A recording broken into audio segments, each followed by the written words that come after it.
you. Thank you very much. Guys, it's me, Ricky Hayes, your host. And this is my beautiful wife, Corrina Hayes. We got Alexis, Tex, or Piss in a Field Rawson, whatever you want to call her. And we have a special guest, Mr. Derek Chavez. Golf claps, everybody. Golf claps, everybody. I like the little golf clap. And obviously, I am not Ricky Hayes. He's not here with us tonight, so I just want to fuck with him like he fucks with me. I love it. I didn't even think about that. You'd get to talk your shit now. Karma. Because Karma is my boyfriend. Everything he says is stupid. Everything you say is stupid. How you doing, Derek? I'm good, just living week by week, reliving everything that we just filmed a few months ago and seeing how they're actually going to play this stuff out, because a lot of stuff is obviously, they try to create some sort of storyline and some things aren't shown where you're just like, what? Why is that not shown? And then there's other things you're like, oh my God, I can't believe they showed that. Kind of, the mangina competition on the first episode. And I was like, wow, I didn't realize they were going to actually show that. We loved it. I'm all for it. Yeah. I was so glad that they showed it, because we had interviewed Ryan like shortly before season 40 had started. And he had like kind of not told us exactly what had happened, but he had like given us a little teaser about, he was like, there was definitely some manginas, and there was, Derek and I teaching someone how to do one, someone you wouldn't really expect to do one. We were teaching him how to do one. And we were just like, oh my God, I hope they show that. And then when they did, I was like, this is like the greatest thing I've ever seen on this show. Like, it was so good. It was just one of those things, because like normally when you do stuff like that, they're like, oh, like you're just like, they're not going to show that. They don't ask about it. It's just not. It'll be B-roll. It'll be like deleted scene or something. And then it was like part of the episode. I was like, oh, wow. They really went for it. Okay. They went all out. My mom was like, you really tucked yourself like that, knowing there was going to be cameras? I'm like, I did not think they were going to show it. That's saved for OnlyFans. That's amazing. Yeah, right. Oh, well, it was fun. It was good. I've always like thought that too, like how odd it would be to like, you film the season, you film this show, and then like months later you have to sit there and actually like watch it back again. And it obviously depending on your experience, it could be like a good experience, or it could be like severely traumatizing for some people to have to rewatch that shit again, Oh yeah. And the thing too is like, shit that like happened, like I remember it happened really big on All Stars 4, and I had to like step back a little bit because I let people on Twitter get the best of me, because then I started like lashing out, and I was like, that's not what I do, but they were just really upsetting me. And my brother was like, you got to realize they're living this like as if it just happened, even though that happened a year ago for you guys, and you guys are over whatever. Yeah. There's things that I've already like passed on. You guys are like stuff that just happens that we're already over. But to the public, it's like it just happened yesterday, And so I got to reel back a little bit sometimes and be like, okay, listen, like you have to like pretend that you're in the present as well, So it's like, that's the annoying thing about it. But like most of the things, what they're going to show, and because they ask you certain things, and you're like, all right, that's going to probably make error. Right. So it's not like it's all total surprise, but it's like sometimes when they like loop in like conversations that happen in the beginning that towards like the end now, and that's when it like starts getting tricky, because then you're like, wait, I didn't talk about him with it during that one, and it's just like, oh, okay, right. Stuff like that. So do you guys get like pre-screeners of the episode like before it airs, or do you guys watch it and see it with us? We see it with you guys only if it's like something that's significant, like maybe if we're gonna get like interviewed for it, or like through like the press, or maybe like the official challenge podcast and stuff, then they let us see it before, because then obviously that gets recorded before or interviewed before. But no, we watch it with you. We watch it with you guys. It's literally like one of those things. Like I'm like watching it the first time with people, even though I know like the gist of the episode, because I'm like, okay, I know what happens next, kind of thing. You're just like, what are they going to actually include in it and make like, and from weeks before, like stuff that was further down the road, what are they all going to just compile together as one episode, So sometimes it's like, what's going on, but you don't know exactly how it's going to be shown, whether it be good or bad. Yeah. Well, and I think even just seeing like like conversations and stuff you weren't part of, right? Like that would be like interesting to me to be able to see that side of it too, because obviously, you know, like you're not in like these Era 4 meetings or whatever. So then like you see what's actually said, what's actually happened and done in those meetings. Like, oh, okay. It was funny too. And I'm surprised they haven't. I'm hoping they still say it because Era 4 had a fucking meeting for everything. Like if Kylie was going to go to the bathroom, they were like, we got to have a meeting. Like they had meetings constantly. And I was literally like in my interviews, I was just like, well, they're talking about this. They must be having another meeting, or like so and so yes, they're having another meeting. Like they legit had meetings all the time. And then you saw on that episode where we try to have a meeting, and it was literally just so we could. I was like, maybe we should be doing stuff like this, because like I don't know, like every other team is doing stuff like having meetings, and it was just one of those things. Like our meeting was just like, yeah, no, we're gonna really just do this, and it's gonna be our decision anyway. But your guys' input doesn't mean anything. We were all just like, okay, all right, cool guys. Yeah, this could have been an email, right? Yeah, exactly. Exactly. My wine glass broke. Oh no! It broke. This is why we fell can't off. do this thing. Oh my gosh, that's crazy. It's fine. Everything's fine. At least the actual glass didn't break. At least the wine didn't spill out, though. Wine It didn't did. spill out, though. Yeah. Take my strong hand. No party foul, but What kind of wine are you making? Because, I mean, I use this as an excuse to drink wine for dinner. I had to cook with some wine. So I was like, I might as well buy like a couple extra bottles, you know? So what are you drinking? Yeah. I have I think it's the 19 Crimes. It's the Martha Stewart wine. Martha Stewart Chardonnay. Yeah. It's a Chard. I'm drinking Pinot Grigio. That's like my favorite wine to cook with, this Pinot Grigio stuff. Oh, no, that is a good one. I made pasta. Oh, yum. What kind did you make? So I make it's like a rigatoni with sausage, squash, and tomatoes. Ooh. It's actually like a really like fresh, easy go-to that I'm just like, if I'm trying to be lazy, like it's the easiest recipe ever. So it's kind of healthy because I put squash and tomatoes in it. and I use vegetable pasta. I don't use regular pasta. I use the bonsai pasta. Oh yes, that's my favorite. So chickpea pasta. It's actually chickpeas. So yeah. So Cooking with Derek. I'm getting the healthy. Yes.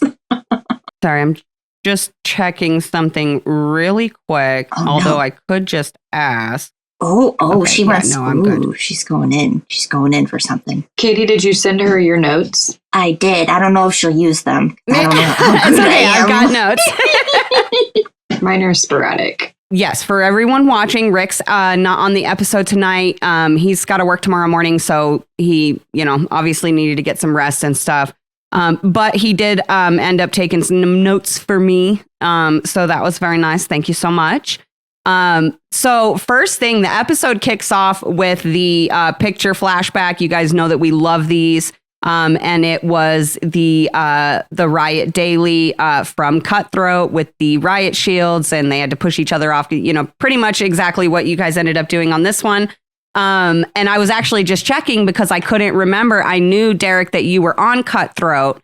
But I couldn't remember. I showed up, and then I was gone. You were there. Yeah. I was in that house. I was in the house and I took pictures. But yeah. Hey, you were there. I was there. I mean, it's what made me Eric too. So yes, I was there. Right. Yeah. And so anyway, I thought it was really interesting because we've been talking all season about, like how we feel like it's been a little bit of a miss with the dailies, how they're not using the nostalgia factor to kind of bring back some of the fan favorite dailies, the challenge favorite dailies. And I really loved that they brought this one back. I know that it probably wasn't as exciting for you guys to have to do it. I mean, you guys need to realize Vietnam weather is just miserable. Like, and we were out there for hours, and that sand gets hot. Like everything is so hot. Yeah. So like when I got knocked off of that, I was like taking my time to go back to shore because it felt so good. The water was cold. I was like, this is the only time we've been in water in so long. So I was like taking my time. But like us having to wear jackets. We had to wear life jackets because there's water. So wearing life jackets, wearing our helmets, wearing knee pads, wearing elbow pads, wearing our uniforms, it's hot and it's like unbearable sometimes. So like, yeah, you're throwing in the whole challenge and you're seeing us like hit each other and all that stuff. But then you got to like throw on top like the 100-degree weather with 100% humidity and all the clothes we're wearing and no water near us, you know, like it was miserable. Yeah. I was going to ask about the humidity because like, I'm from Nevada. And so we don't really have like any humidity here. But a couple weeks ago, we all met up in Michigan and it was a massive change for me. And it's not even super humid there. I feel like that was like the first thing she said is she's like, it's so humid. I was like, it's sticky. Everything is so sticky. I don't like it. It was a little sticky. I think I was there maybe like a couple weeks before you guys were. And it was a little sticky. Like I was just like, okay, but I was like, well, after doing Vietnam and I've done Vietnam and then I also did Thailand. So it's like, why do you keep sending me to like the stickiest places? They're so miserable. It's so gross. I'm curious, what do you, girls, I know how you guys feel about the, we talked last week about the Kenny, I'm sorry, jeez. Kenny? About the Kaycee, Wow. Kaycee Jenny. Yeah. Throwback. No, apparently I just like to smush names today. Kaycee Jenny situation. Kaycee Kenny go together. Kaycee Kenny Jenny. That's your brother's name, right? Yeah, it is. You're right. It is. Yeah. So you're technically wrong. You're not technically not wrong. Yeah. Technically not wrong. Not right, but I'm not wrong. No, I'm curious. Like, we've seen all these confessionals from Kaycee, where she's kind of dogging on Jenny for not being social in the house, but obviously Kaycee takes a lot of heat for that same kind of thing, from the fan base more than anything. So I'm kind of curious your perspective on this, Derek. Like, what's it really like with those two? Are they both social? Or are they both not? Like, it's hard for us to really know. So this is the crazy thing too, because like, obviously you don't see me a lot in these conversations. And the reason why you don't see me a lot in the house when they're having these arguments and shit is because me and Jenny were honestly at the pool every day. In the morning, we'd get up and go straight to the pool because it was so hot. I would literally carry my little plastic bag with like 4 Diet Cokes for us. There'd be sunscreen, sun tanning oil, and we would literally go to the pool and just sit in the pool and hang out. She's very social. Jenny's very social. She talks. You just have to be where she wants to be. She's not trying to be and all that either, because it was just like she kept saying how she's from the UK and they don't get sun. So she was taking advantage of the sun constantly, getting her tan on, all this stuff. So like, we were constantly at the pool, whereas like Kaycee and them were inside. They would sleep later. They would work out. They would be doing everything. So it just was, I don't think they were not trying to create relationships between the two of them on purpose. It just didn't happen that way because how we were just like separated. Like a lot of us went to the pool. A lot of us stayed inside. You know, so I find it funny because I love Kaycee and I love both of them, but like, in her interviews when she was saying about like how I can't even remember what it was this episode, but I think Kaycee was like you're a rookie, you're playing this rookie games. I'm like, didn't you debut on the season that Jenny won? Like, wasn't that like how is she the rookie when she won on your debut season and beat you? You know, so it's kind of like That's a valid point right there. Yeah, I was literally like, oh shit, like. I mean, I get it because she's done more seasons, but honestly, I think Jenny wasn't given the same opportunities as a lot of people to be continually on this show for as many years or as seasons in a row, So had she been, I think she would be up there, because Jenny is no joke. Jenny is no joke. But obviously, Kaycee is not no joke either. Like Kaycee's a beast too. Oh, she may not have to like prove it because of the connection she's made. So that's a good gameplay too. Like that's definitely a big brother move is your social game. But also she has the physical threat to like back it up as well. So like she's got like an overall thing. Whereas Jenny in this game particularly, she could have maybe tried to create more relationships sooner. Whereas Kaycee already had those relationships going in. So like, you can't say they're the same thing. Like you're not being social, Kaycee, because like no one, like you're not getting screen time or you're not talking to anybody. Whereas Jenny, you're not being social because you're not making connections and you keep getting voted in.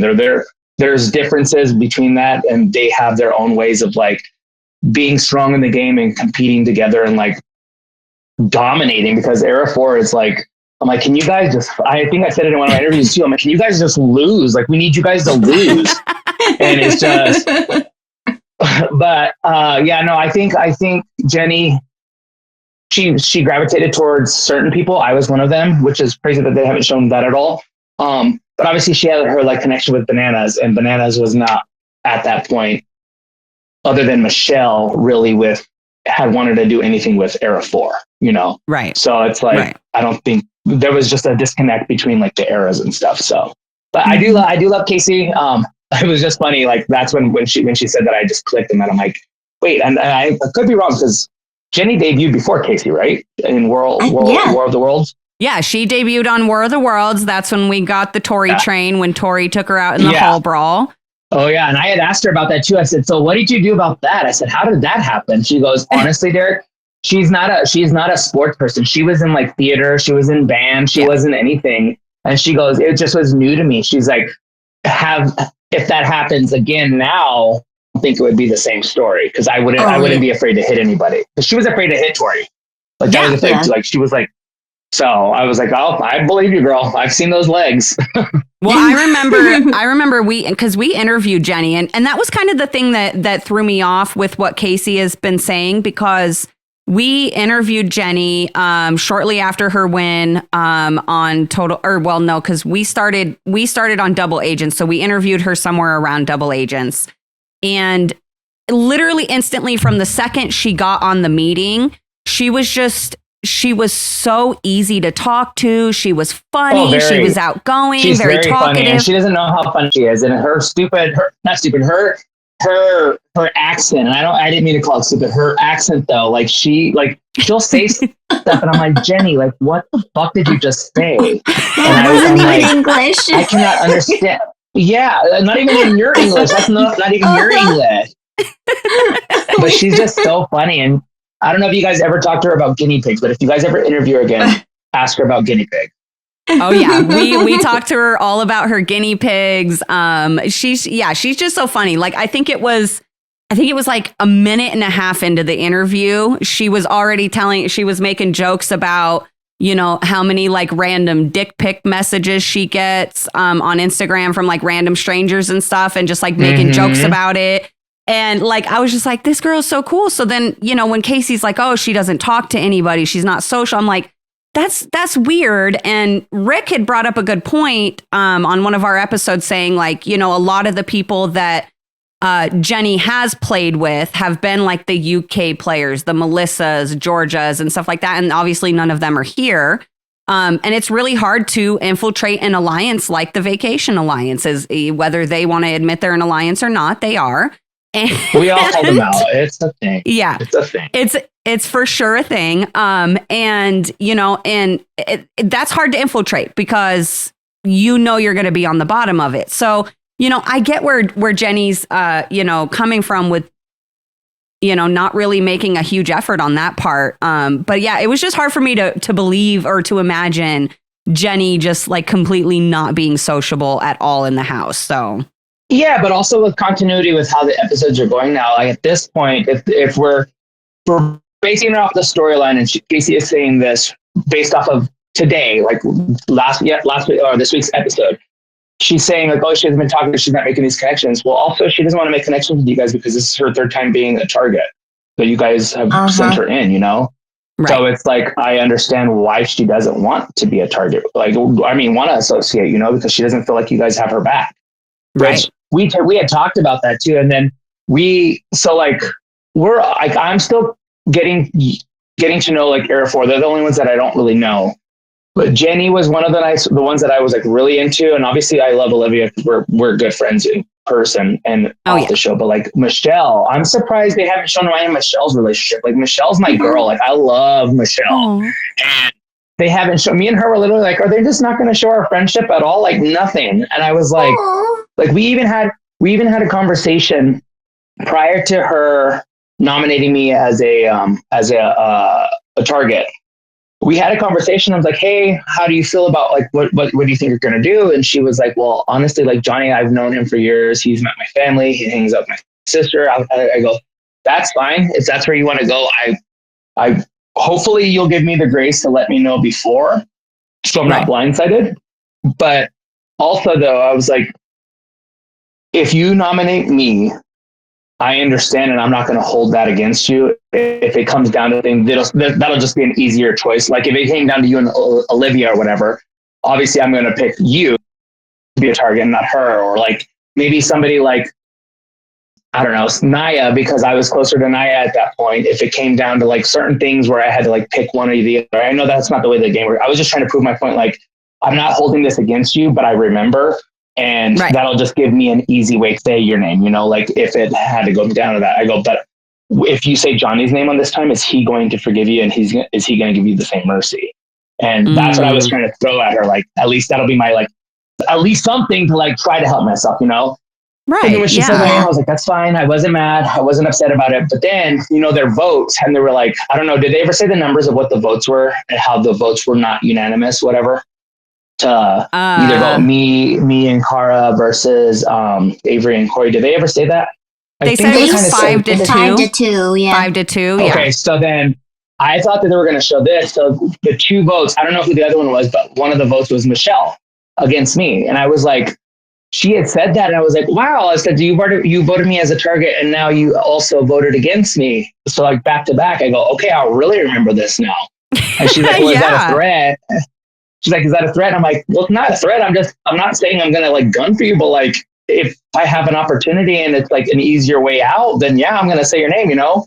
And so we got into this little tip, and it was like one of those things, like we made up right away the next day. Like I was like, I'm so sorry. Like we yelled at each other like that. Was so, because she's an actual, like I was getting to know her like on a personal level, like friendship level, and not just game, you know?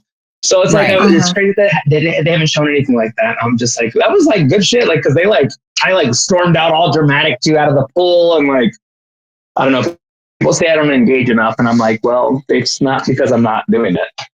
It's so interesting because I can't remember who it was or what podcast I was listening to, but I think it was a showrunner or producer or somebody. And they were saying that with all the footage they get, you could give this to anybody to edit and you'd have like 1 billion different shows. Oh, yeah. But it's just so funny, the things that like, that's something we would want to see. So it's just frustrating, the things that we're getting shown versus like what we're hearing from people outside of the show. Like, well, this, and this happened.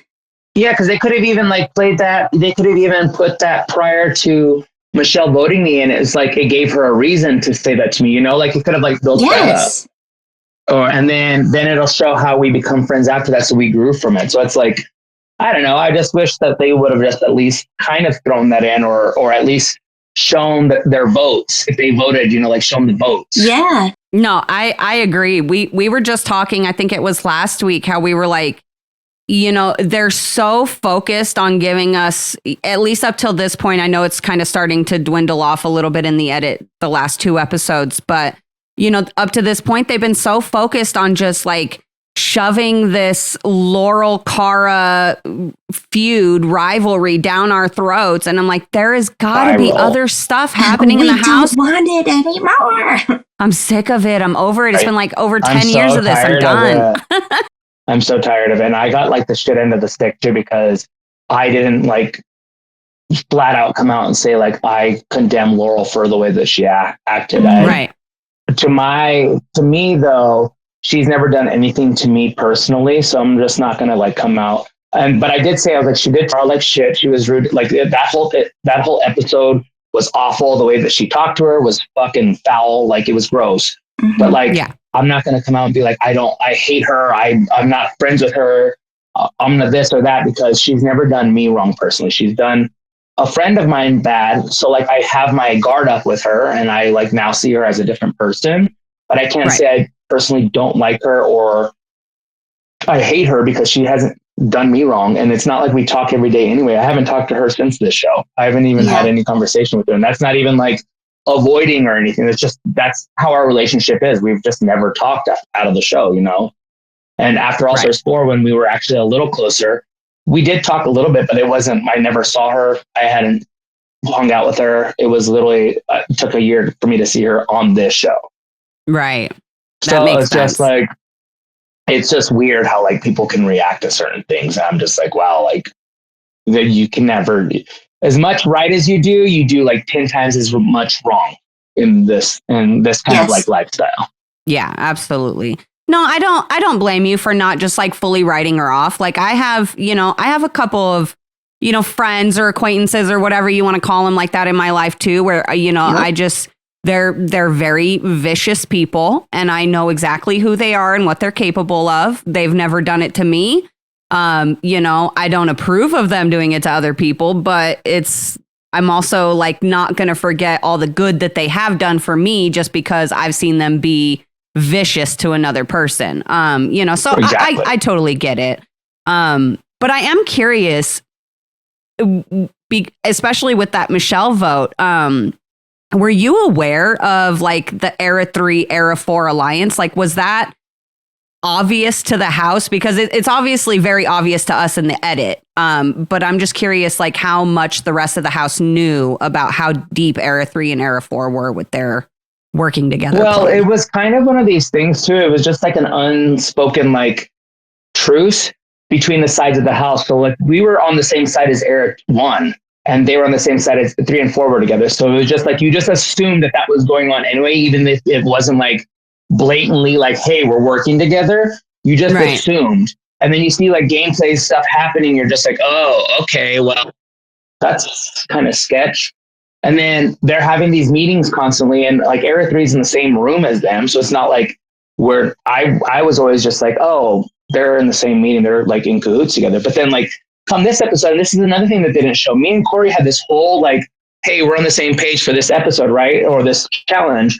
And I was like, yeah, you and Averey are targets. Like I'm definitely working with you guys. I'm going to try to save you. Like I want to work together. But this was prior to knowing what the challenge was. So like getting there, we were like, we can't really work together unless we're all trying to throw each other off. But like me and Ryan aren't throwing Theo and Josh off of a fucking thing that's huge. We're not.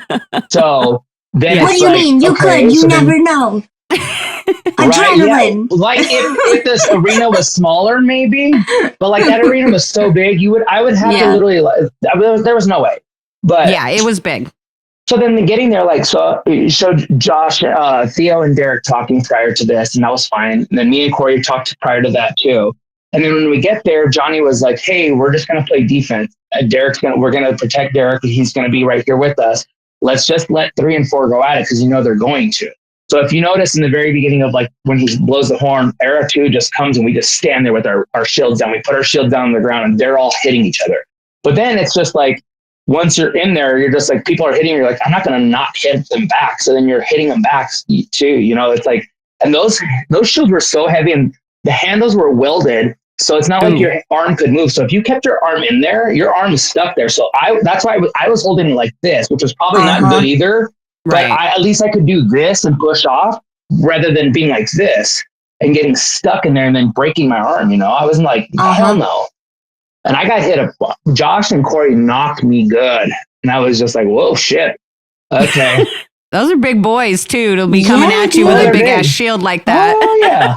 Oh yeah. And Josh was like all about it. He's like, let's fucking go. And like him and Corey were just, I'm like, I would rather you not hit me, like, please, but please don't. I'm not going to back down.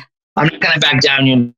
Like I'll still go through it. But then like Jordan's face was getting ripped open. Josh's wasn't. Then I'm like, I can't do that. This is, I can't.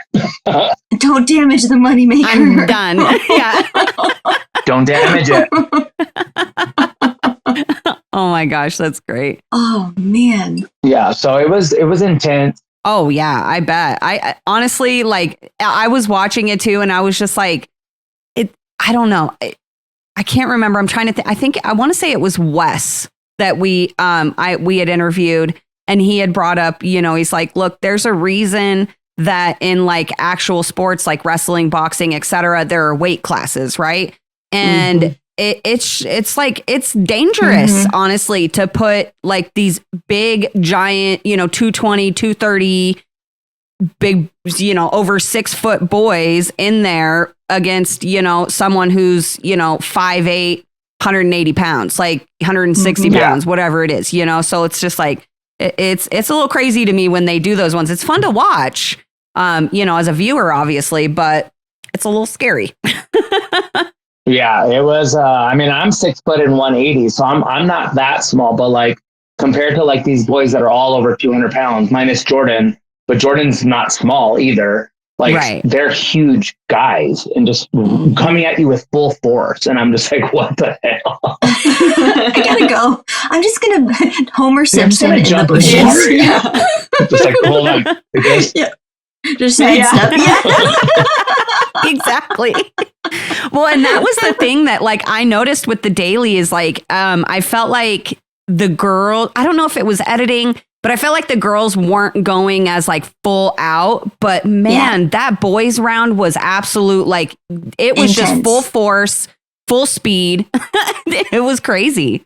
The girls, and you guys got it right. I mean, it wasn't editing. The girls all just kind of like were going at it a little bit, but because they saw how many boys got knocked off, it then became a defensive game instead of going like offensive and knocking people, actually, because we had to think about more people like staying on, And the thing is, I keep seeing everybody like, it's so unfair that Era 1 had to go against that because automatically they were going to lose. I'm like, no, technically not. Like if Derek would have stayed on and just played defense and ran around and stayed on the entire time, they would have won because they had 100% of their team. It wasn't people, it was their team. And since you only have two people on your team, keeping both of you on is 100%. Losing one of you is half your team. So that's the only reason why they lost. Oh, they really only seem to lose half of their team. That makes so much more sense. I was literally about to ask you, I was like, how was Era 1 ever supposed to, because there was no way that one Derek was going to push all the guys from every era off. No, I get it now. The thing was staying on. So if Derek would have done what Rachel did, continued to do what Rachel did, and he kept circling and just didn't, they would have won. Right. Okay. That would have been a winning team. Yeah. Because that's their team. That makes sense. That makes so much more sense. Because I was like, how the hell did they, I was like, this daily should have been done way earlier in the season when the teams were more full, that makes more sense. That makes me feel a little bit better about it. Cause I was like, Era 1 was set up to fail. Yeah. And I was kind of worried too, because like they had to explain it to us because like, how does that work? And when they explained it, I was like, oh duh, like they're not individuals. They're not per person, it's a team. And there's only two people on their team. So you have to think of it that way. Because I was worried then we were going to all have to go back on, like we were all going to go back on and maybe like throw the targets back on to like, and I was like, okay, me, Corey, Theo, and Derek, cool. I wonder who's losing that one, I wonder who they're going to go after. So I was very thankful that like actual logic and numbers came into that play because that was not the one where I would want to be a target. So thankfully everything happened the way it did. Right. Yeah. No, that makes so much more sense. Really quick, I want to jump back. I totally missed this before we hopped into the daily. But we have that whole scene where, Ryan leaves the bedroom. No. So anyway, Ryan packs up, leaves the bedroom. Him and Bananas have their little back and forth. First of all, don't blame Ryan at all. No. Look, I don't have anything massive against Bananas or anything, but I would not be able to live in a bedroom with that man. There's no fucking way.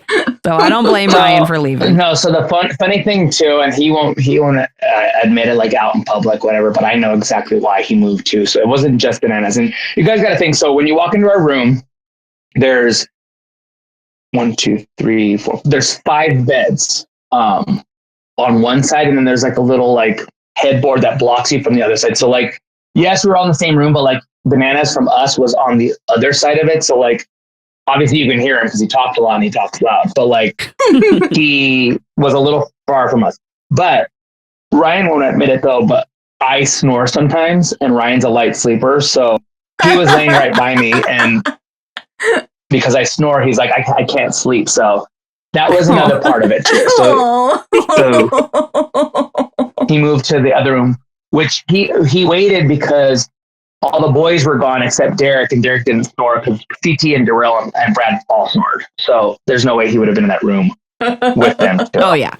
I could totally imagine all three of them snoring. I can't imagine how loud that was. Oh, God. And they're all in one room. I'm a light sleeper too, so there would be no sleeping. Did you guys keep my 3-size bed? It was like 3 beds put together. Did you push them all together? Hell yeah, I did. That's smart. Yeah, extra California king. I love that. That's exactly what I would have done. Yeah, I would sleep any way that I wanted to. I would sleep diagonally. I would sleep sideways. I would sleep in the middle. Spread eagle, just Oh, yeah. Whatever I wanted to. Oh man. Yep. Oh, man. No, we have a Cal King here, and like when Rick's not in bed, I do the diagonal corner to corner. It's the most comfortable way to sleep in those beds. I will die on that hill. I love that. Yep.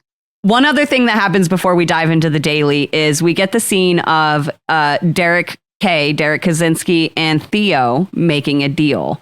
And so I'm curious because this one threw me off. Like, obviously I understand where Derek was coming from. They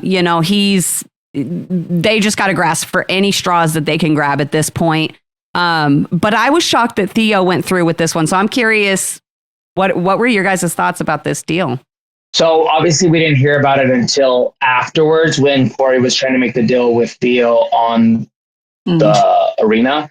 And so we're like, oh, that's weird too, because then like Johnny was trying to protect Derek as well, because he was by himself. And we're like, we'll protect him because he can just stay with us. So it's kind of just like, wow, there's just shit going on back and forth. But then I shut my mouth because then I was like, well, I kind of had a conversation with Corey. But obviously mine was at least a little more like upfront because they just assumed that me and Averey were going to work together. So even though me and Corey did talk about like doing this, it wasn't even secret. It was just like, I'm going to try to get like work with you. So I was just like, just shut your mouth. Just let them talk about it. And there was like, I don't remember who did it. And like, it was a big controversy there too, but it didn't show it on this. But I want to say when we were walking to go line up, Devin said, we're going to work with one team. I don't know if it was with us or he was saying that somebody's working together, but he said two teams are working together. And then that like freaked everybody out because they're like, well, when did this conversation happen? Because we didn't know this was going to happen. And I was just like, oh, just pot stir, And then there was like, they like confronted a lot of people about it. I don't remember who did it, but like they were was it Tori? I think it was Era 3 that was asking like, who said that? And Banana's like, it was Devin. And he was like, Derek, you were right there with me. And I was like, I'm pretty sure it was Devin, but we were all walking. So it wasn't like we were paying attention, but it was brought to the attention that there was like two teams that we didn't realize that were working together were trying to. And it wasn't 2 and 3.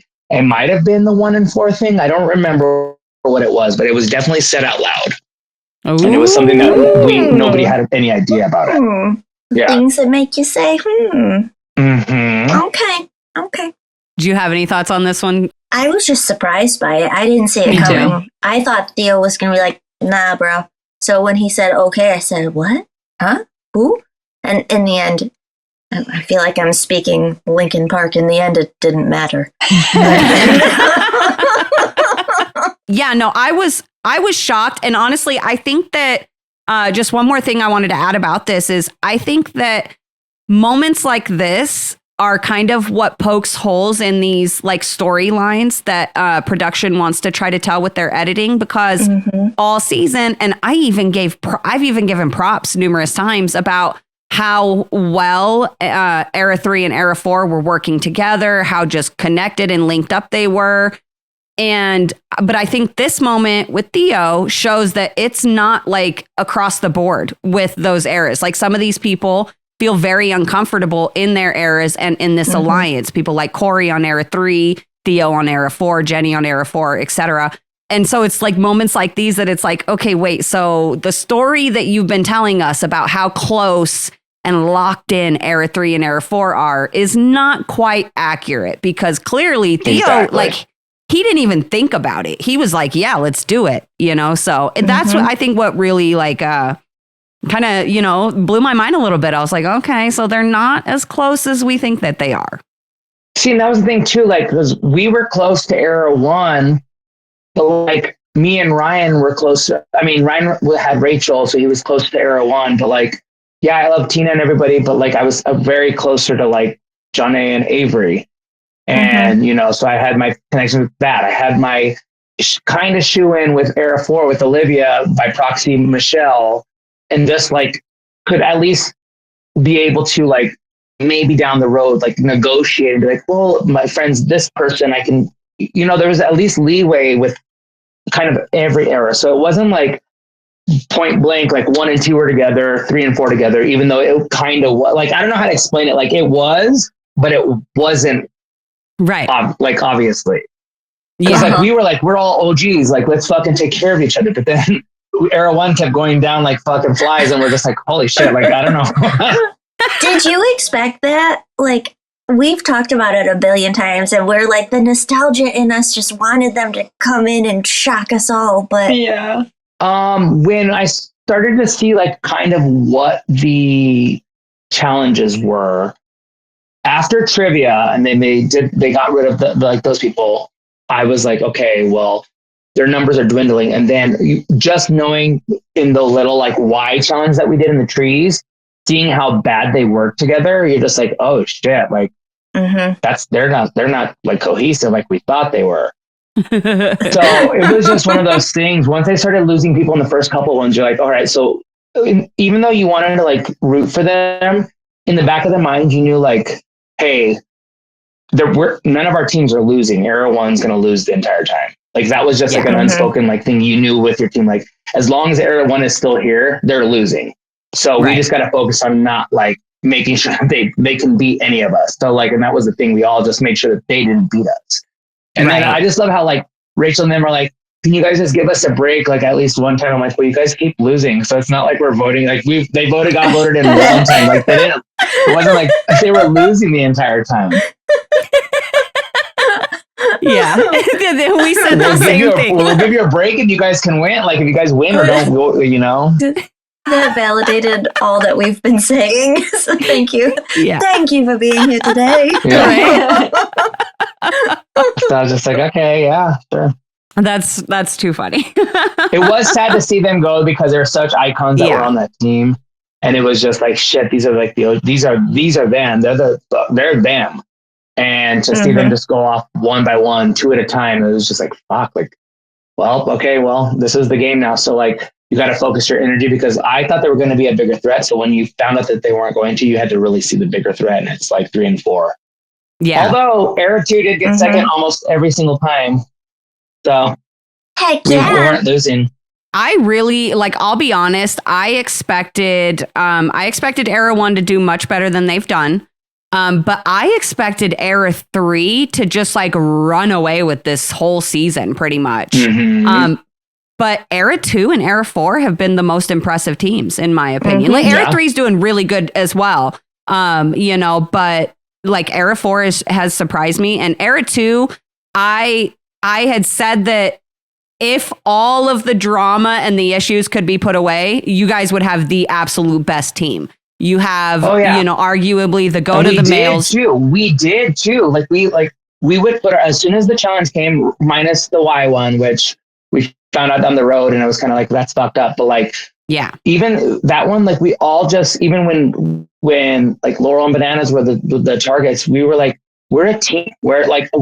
This is still a team game right now. So like, why are we going to sabotage each other? Because everybody keeps asking each other like, what, do you think it's stupid that they didn't target Bananas and Laurel, blah, blah, blah, blah. I'm like, I mean, yeah, as a game stance, yes, if I was on another team, but they're on my team. So no, I'm glad they didn't target them because I still need a strong team. What the fuck are you talking about? I need a strong team. Yeah, exactly. So I'm just like, it's still a team game. Like you can try to get rid of like stronger players. I don't know, maybe midway, not in the beginning though. In the beginning, you need to have a strong team because what happened at Era 1? They're all gone now. Exactly. Can you imagine me going into every elimination, having to be the only person? Fuck that. No, I don't want to immediately no. Immediate no. Yeah. That's why too. Like everybody's like, oh, like your team's the only one that's not volunteering. I'm like, I don't care what people are saying. You don't volunteer. Volunteering is the dumbest thing you can ever do. Don't volunteer. No, you do not volunteer as tribute. CT pro Rule tip. number 1. Rule number one of the challenge: do not volunteer for elimination. It's always been the rule, you know. And I don't know why it's new now. I'm like, yeah. I honestly like. To me, this is one of the issues with the new direction of the show, and this part to me isn't even, to fault with production. We put a lot of fault with production, but this one is, in my opinion, like we miss the gameplay. Fans miss the gameplay, and a lot of this lately has become about friendships. Let's take turns. I'm like, no, I want to see some backstabs. Okay, yeah. I want to see some blind sides. I want to see some blow ups. Like I that's what we want to see in these situations. Yeah, I didn't really like.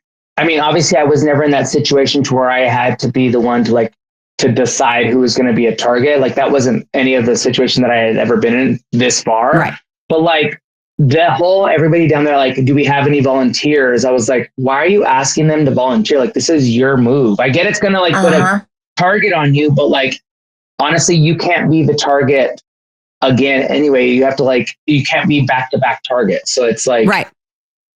Like you have at least one shot to not be it or whatever. And then also like, we're all pretty stacked teams. Like there's always a good chance you're going to be in a winning team or like a team that, I mean, I don't know. At this point, I just figured, why are we still asking them to like, is there any volunteers? Like, I don't think they should be like, no, you're going to go and you're going to, Yeah, absolutely. Well, and there's a bit of a debate that has been going on in the fandom. And we had it on the podcast a couple weeks ago about, whether or not it's unfair to continue to have the targets made, in the same order. Era 1's always picked first, then Era 2, then Era 3, then Era 4, right? Well, they just did it. If you notice this last episode, they went to 4. We bitched about it. They went to 4. So that's why they started, they went to 4. Yeah, they went to 4-1.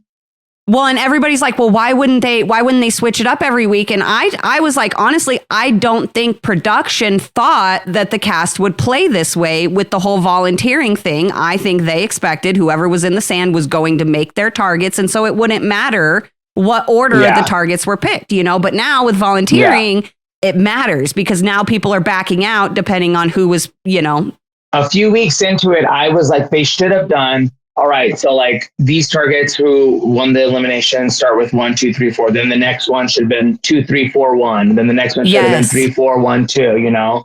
Switch it around. If they were going to do something like that, like they could have thought on the fly and did that. But we were happy that they did switch it though, because like we were all like, how is that fair? That Era 4 always gets to see who's going in first and gets to decide whether they want to go in or not. So it was mentioned, so that's why they changed it. That's good. That's really good. Because we had, and at first I was like, no, it doesn't matter. But then somebody pointed out the volunteer thing and Josh backing out, Michelle backing out, all this stuff. Or when people are like, well, it's my turn to volunteer. I'm volunteering now because I know who's going in, So it's like. Exactly. And so I was like, oh, that's a really good point. So they should have, or if they should have made it a rule where you can't volunteer. It has to be the person's choice. Right. They should have said something like that, like. This isn't a volunteering game. This isn't the Hunger Games. You don't volunteer as tribute. Like you have to get voted out. Literally. Show your cards, people. There's no Katniss on I was going to say, none of you are named Katniss, so there will be no volunteering. Yeah. No, that's hilarious. I love that. So the only other thing that I think that we haven't really touched on as far as the daily in the first half of the episode goes is the whole issue with Derek Kaczynski and Corey. Yeah, we need the tea on this. They had security and everything. I don't even know what happened. I know Corey was like going super all out. Like he was going hard in, out there with the shield. But then obviously we see him and Derek get into a little bit of an argument when the round is over. They start yelling at each other. Things get heated. And then Corey turns to walk away and Derek chucks his life vest at Corey and hits him.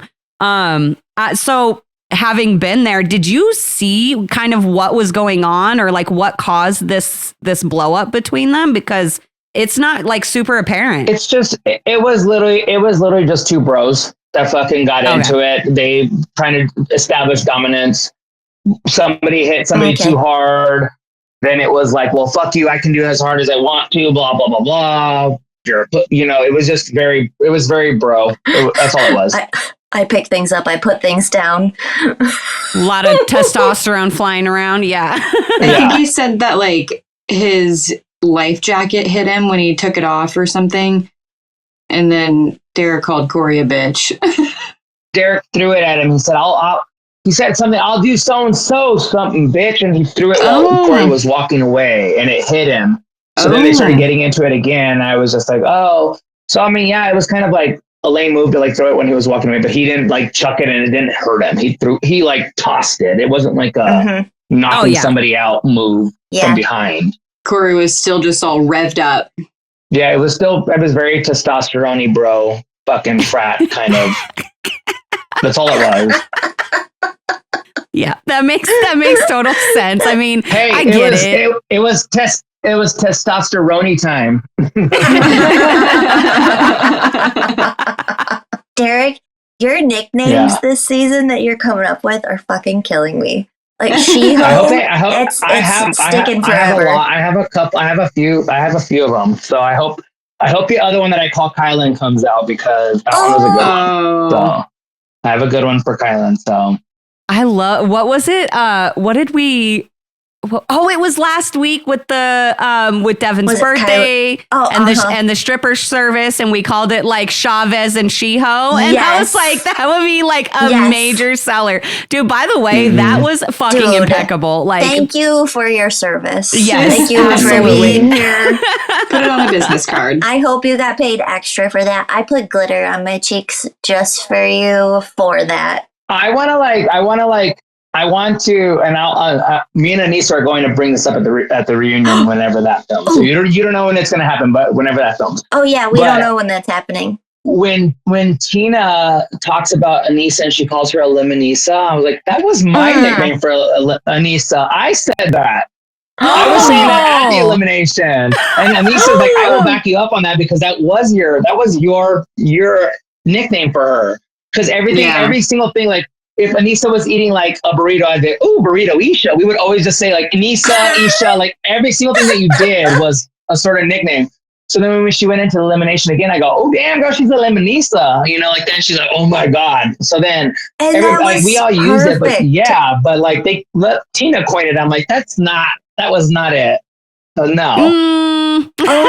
Well now we know. That will be addressed. The truth comes out. We gonna flip this shit right now. I came up with the strip club. I came up with the strip club name Castle Kitties. Like that was my nickname for the strip club. Like that's amazing. Yeah. I was gonna message Tori and be like, what the fuck is Club Castle Kitties? Like where did that come from? What is it? Like I love it. Because we lived in a castle and then we were all kitty girls, you know, so we were all gonna be there. So you had to do it with a K too, so it was double K's. Yeah, that was even my writing, my cursive. I was like, I'm the only one that uses cursive still these days. Like, that's definitely my writing. It was beautiful. It was perfect. I loved it. We made the fake money. We did the fake money. We did all of it. Yes. Did you make the money? Yeah. We just made. They gave us paper and we were making money. So that's why, like, we literally had Devin on the full. It was me, Cara, Tori, Ryan. Who else was inside with us? Kaycee, Aviv, Derek, Darrell. We were all inside trying to get it all ready. And like, I'm literally there cutting money, making dollar signs, all this shit. I'm like, Devin and them kept trying to come inside. And we're like, don't let them inside. Don't let them inside because it's going to ruin everything. Crafting. Oh, yeah. Oh, so then we all sit him down and then they turn the music on. And obviously they can't show that on TV, but they turned the speaker on and it was Pony by Genuine. And me and Ryan, me and Tarjay come out and we get on those long ass red tables that are in our dining room area. We both get on either side of them and we walk down and we're dancing and crawling down on the tables. Yeah. Then we get onto the stage. Then we do all this dancing, whatever. And then I do my little move that I did. And then I'm dancing on the center stage and Ryan pulls my hair and we start fighting at the strip club. Oh, why? Yeah. See, this is the shit we need. This had better be on the shit they should have shown. I hope they bring that back.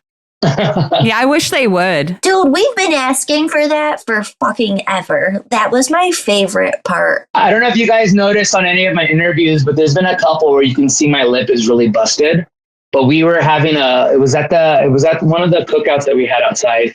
And the boys started making this game called, it's basically like horse, but with a football. I think it's like greatest quarterback ever, GVB or something like that. It had letters, whatever. So you had to spell letters, but we had this fence, this metal bar fence that had a pillow inside of it. And you had to hit with the football, you had to hit that target, but you were doing moves to do them. And you had to name your moves. So like if you were shooting a 3-pointer for horse or whatever. So basically quarterback challenge, QBC, that's what it's called. Quarterback challenge. Okay. So anyway, so you would like go and so they would do moves and you call them out and the person behind you had to get that move and do exactly the same thing you did, or you would get a letter. So they had been playing that for a while, like days prior to that. And so when we were there, I'm like, I want to play. So I'm in my Speedo and I'm like, I want to play. So then I started doing all these moves. I named them like the Coochie Cutter, Buffy the Vampire Slayer, Splitting Hair, and all sorts of stuff. And I was knocking all those straight boys off left and right, one by one. Jordan, Corey, like Tyler, knocking them all out. So then it ended up being between me and Theo. And I had this one move called the Peter Cottontail where I ran really fast and tried to jump. Or when I jumped, I slipped and fell, and my face hit that fence, and I busted my knee open. So I had a huge scar on my knee that was gashed up, and my lip was busted. I still have like scar tissue in my lip because it was just busted. Oh yeah. Good times though. I didn't win. I was like, but I did knock out like 6 people. So I was just like, it's funny because I was like in my little Speedo just knocking guys out. You get bragging rights still. Yeah. Heck Oh yeah. Major bragging rights. Yeah, absolutely. If you ever see any of us talking about Peter Cottontail on our comments and stuff, that's what it is. I love it. Oh my God, that's amazing. Yeah. Okay. That's how I feel in our fantasy football league right now. Dude, you're doing awesome. Dude, I'm in 3rd. Good for I you. don't know what's happening. I don't know how. I had like some of my favorite players, and then the rest I was like, well, I like your number. You're cute. I like your jersey colors. Oh, he looks good. I don't know.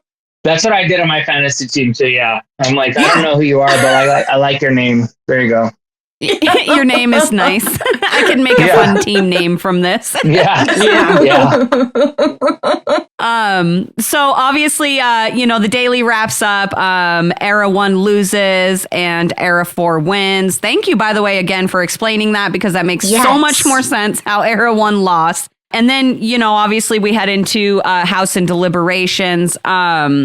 We kick off, obviously, we get the scene of your confessional where you're like, I'm not going to say anything, obviously, because you're in a really bad position, because at this point it's either you or it's Averey and Corey.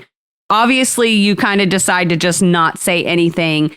And when we do get into deliberations, we get that confessional from Averey where she's like, hey, dude, what the fuck? Like, this would be the time to stand up and say, I'll go in. And obviously you don't do that. So I'm curious, what went into your decision making there? Did you feel like you owed Averey, a pass on this one? And how are you and Averey all right these days? How's everything with that going?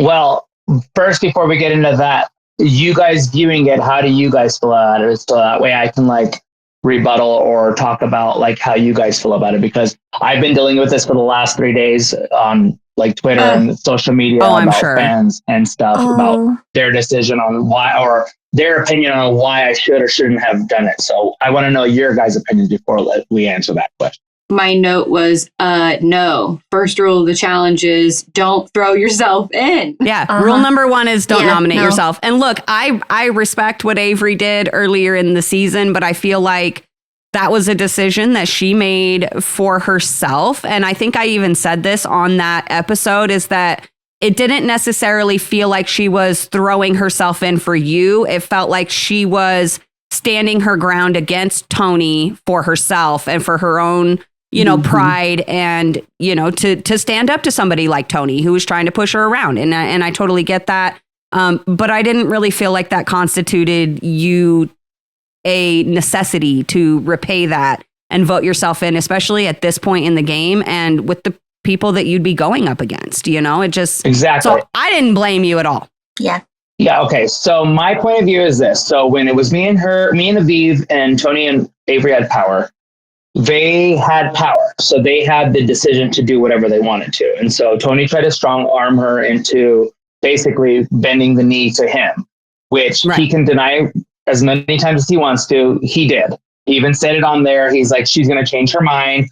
I'm not packing. I'm not doing anything.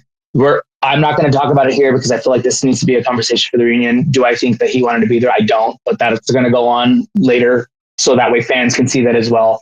But so when we get back, so when it's me and Aviv, like, so I got the same like kind of shit talking from fans. Like, why did you let your friend do that to you? Like, you let her go down for you. I go, I didn't let her go down for you. She had a partner that was unwilling to like budge, because had it been like Nicole Zanata in that situation, who's best friends with Tony, and it was Averey, his partner, she would have been like, oh, hell yeah, that's your friend. I would never go against you. Let's vote these people we don't even know, because they hadn't even met. Neither of us had even met Kaycee or Kylan at this point. At least with one of my like playing points against Tony that day, or that deliberation against him, but like, hey, Tony, like, you wouldn't have been my first name to stay on Era 3 anyway as a guy's name if it came down to it, because I just did All-Stars with you. I've never played with Corey. I've played with Jordan, but like, we're not close. I just did All-Stars 4 with you. So like, I already had that connection with you. So I was just like, there was just no like getting to him. So it was just like, that sucks for her. But also fans were like, well, why did you let her go down for you? Why didn't you just say like, don't worry about it, Averey, I got this. I don't want you to jeopardize your game. I'm like, oh, wait, because I was attached to a partner named Aviv who did not want to go in. So how is that fair to just throw myself in? Then now going back to this one, I'm still not in power. Averey's not in power either. And now it's like, it's still a team game. I'm still trying to like make it far in this game. Cara Maria had just told me prior to this, before the deliberation, she's like, I'm just letting you know, just so we can get everything out in the clear. If we did win, we were probably going to stalemate because I wasn't going to say Theo's name. I'm like, that's cool, because I was willing to do that if we won. We didn't win though. Right. So at this point now we're trying to save ourselves. How better would it have made me to like look good and say like, Averey, throw me in or let me take this one for you because I owe you, but I'm going to drag Cara Maria down with me, even though she doesn't want to go to. Like, that's just exactly what Tony did to Averey. Like, it's literally just like, not even giving a fuck like what she thinks, you know? So I was like, I don't think that's fair to my partner, and we're still team. So it's like, I'm not trying to like, you know? So yeah, I get it. Averey was pissed off about that. And when we were there, we were like, I love you, whatever. And then as soon as we got off of it, we talked about everything. And like, I explained it to her, like, this is how I made my decision not to like say that, because I don't think it was fair for me to like throw Cara in either. And she's like, oh, I totally agree. And she's like, she's not holding anything against me. She's the one, like, people are like, it's only Averey's opinion that matters. I'm like, yeah, and Averey's not going to hold that against me. Like, and I'm letting everybody know now, like, if there's a point where I can repay her, I will. I'm still a man of my words. Like, you've seen people like Josh, I think, was fucking like owing Johnny Bananas from 6 seasons ago. And he like made that decision, you know, like, you can still hold on to like something that you owe somebody down the road. It doesn't have to be repaid the next week, you know? Although had it been, I would have done the exact same thing. If we would have won in power, 100%, I will be honest with everybody, I would have done the same thing if it came down to it. But if it's just and that's the thing too, it's just circumstances. It just sucks that it was shitty. Like, Theo was connected to Cara. I was connected to Averey. Like, I was still connected to Cara as well. Like, I kind of had this thing with Jenny. Like, it's just your connections that you made at that point. And it's just, there wasn't ever going to be a time again where it was going to be the 6 of us or the 8 of us in that situation ever again. Like, that's why, like, when Tony was like, well, Kylan and Kaycee will win and they will be able to repay the favor. I'm like, yeah, but you also have to like make sure that they're partners together, they win and you're on the bottom. Like, there's different steps on how power works here. Like, how does nobody see this? Yes. I think that's been a theme of a lot of our conversations. Yeah, it's just like, they just assume like, well, this is happening and they're in the deliberation room, so that can happen. I'm like, no, that can't happen at all. No. It's no. Literally, it can't. No, I don't blame you at all. And, you know, and even on top of that, like, even if you stood up and you said, hey, I'll take this one, it doesn't mean that, you know, like, the situations, like you said, they're very different. Averey was in power when she did what she did.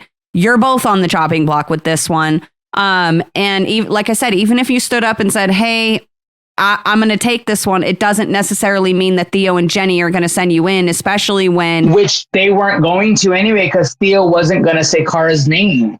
So exactly, yeah, okay, Theo... If I wanted to save face and make... But then I think it would have made me look even faker, because I would have taken that opportunity to be like, hey, this is my way out. I'm not going to have to owe Averey again because I'm stepping up, even though I know I'm not going to go in. Like, I'm not that person. Like, That's a good, smart move. But I'd rather take the repercussions that I'm taking now and the beating that I'm getting from some of these fans, knowing that Averey is still my really good friend and she's not mad at me. We've talked about it and I've apologized. Everything's good between us. I'd rather take what's coming at me right now than me being fake and being like, let me do this because I know this is going to be my way out and then I won't have to owe her again. You know, like that's just shitty. I'm not that, like, come on, I'm better than that. Yeah, exactly. Well, and I mean, and it's not like Derek and Rachel were being quiet about who they had a preference of going against, you know? Oh, and then also, so then go back to this. So let's go prior to this too. They didn't show this either. And Derek talked about this. I don't know if he talked about it on the Challenge Mania podcast or on Bananas podcast. So I was like, I don't know if I'm allowed to say this, even though I kind of like did in my live yesterday, because I was like, I had to explain some stuff. Derek came up to me that you saw that conversation between me and Ryan in the bed, right? And we're talking about what I'm going to do. So Derek comes up to me. He's like, hey, I just want you to know, like, you're not going to go in because I'm going to tell them that I want Corey. And I'm like, okay. And he's like, I feel really bad for nominating you on All Stars 2 and essentially like throwing you into an elimination, which I didn't expect. I didn't expect him to, nor did I need him to do that. I wasn't wanting him to do that. There was nothing that I've ever said about him needing to like, oh, he fucked me over. I was over it once that. Also, I wanted to go home anyway, but like, also I wasn't mad about him about that. Like, I even joked about it with him in that conversation. If anybody should be apologizing, they should be in Nehemiah because he's actually one that sent me home. But and said that he wanted me, you know. But like, he came up to me. He's like, I don't know if it's gonna like sway anything. He's like, I just feel guilty. There's some guilt that I've always had about it. I don't feel right about it, so I feel like this is my way to repay you. So let me do that. And I'm like, okay. So like, I wasn't gonna like. That's another reason why because I even had some people like, well, why didn't you like tell Derek like send me in because you owe Averey? I'm like, because he told me he wasn't gonna go against me. Like, like, why would I do that? I don't know. Like these people want you to politic, but when you politic and you do things behind the scenes, then they get mad about it because you're not like, I don't know. There's no, like I said, there's no winning in this. Like it doesn't matter what you do. Someone's going to be pissed off that you do it. So you just do you, boo boo. Yeah. What was it? I think it was it was one of the interviews we've done with Devin, because we've interviewed him a couple of times, but he had made this comment once where he said something like, you know, fans want you to play the game. They want you to politic, but they only want you to play the game and politic the way that they want you to play the game and politic. Yeah. So if you're not doing it their way, you're doing it wrong. Yeah. And I'm like, you're literally sitting on your couch eating chips right now. Just have several fucking seats, okay? Like, and it was a thing too. It was a crazy thing too on Twitter. Like I go because of the backlash I got from not giving my star to Cara Maria on All Stars 4. And I was like, I'm almost about to delete my Twitter because it's just like, not that I was like scared or like whatever. I was just like, this is really annoying. Because getting 100 messages a day constantly about it is just like, I am one of those weirdos that has to read all of my notifications. So the fact that like, I have to, like, I can't have anything left on red. It has to be red. Same. There can't be notifications, nothing. No. I see my friends that have like 60 something. No, that's not me. So that's one of the reasons why I was upset about it, because it just annoyed the fuck out of me. So then yesterday I was just tweeting, I was just like, can you guys really imagine if I fucking forced like strong arm Cara and down to an elimination and she ended up going home and I stayed? How fucking pressed you guys would be? Are you serious? Oh yeah. Oh my gosh, you'd be getting so many messages. But now these people are like, I cannot believe you're playing for like how people are going to react on Twitter. I'm like, I didn't say that. I said, I didn't realize I had to say hypothetically. Like, you weren't clear enough. You didn't use all of your words, Derek. Why weren't you thinking? Gosh, what is wrong with people? Well, and the thing that blows my mind is statistically, because of how many there are, probably more than half the people giving you shit about your decision to not throw yourself down are Cara fans.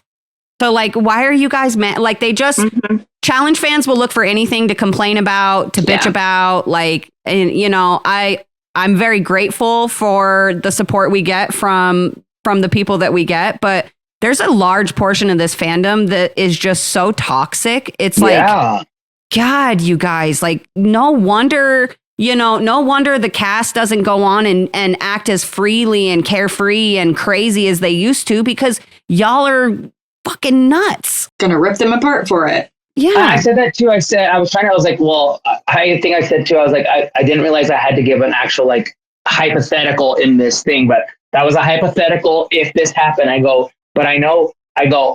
what I did, and I didn't stand up, and I didn't volunteer myself. And I knew that was going to get repercussions, but I did it. So that means that I don't give a fuck what the Twitterverse says. I did what I did, and I still am getting shit for it. And I knew that I was going to get shit for it. So don't tell me that I'm somebody that's acting for Twitter, how Twitter's going to react. And I'm not doing stuff that would like go some way on the show, because I did. And I do. I don't ever think about, I know it's going to happen, but I still do it if I think that that's a smart gameplay. And that like, it benefited me because I'm still there. Yeah, absolutely. Yeah, absolutely. I don't blame you whatsoever. I think you made the right choice. And like I said, especially at this point in the game, like we're coming up on the halfway point.